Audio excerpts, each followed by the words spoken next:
د هغې نه بعد سوال دا دی چې د هغه سړي څه حکم دی چې د خپلې ښځې سره کوروالی وکړي او دی 2 میاشتې پرله پسې روجي نیسي د قتل خطا.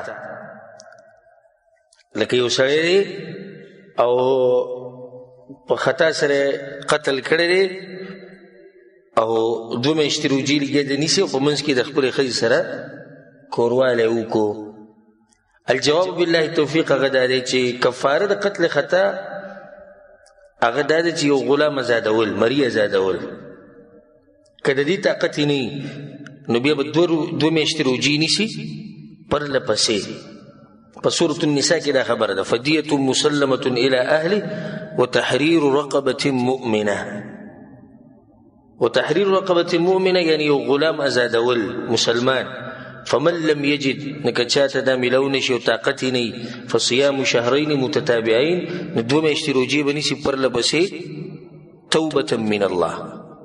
دا یو توبه ده، یو طریقه ده چې الله سبحانه وتعالی ښوولې ده. نو دې ځکه پرله پسې ویلی شوی. نو کم سړی چې د عذر د راسه په منځ کې دا روجي پرېږدي نو د هغه عادت به هم د هغه ځای نه شروع کوي په کوم ځای چې پرېښودی. یو سړی بیمار شو 20 روجي نیولې دي بیمار شو چې کله ښه شي 21مه روجي شروع کړه. درشم په سفر باندې راغی روجي پرېږده واپس چې راغلی بیا د هغه ځای نه شروع کړه.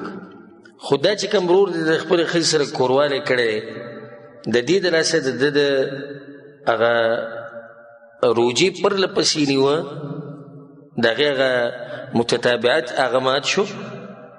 نو اوس به دې د روجي د سر نه نیسي.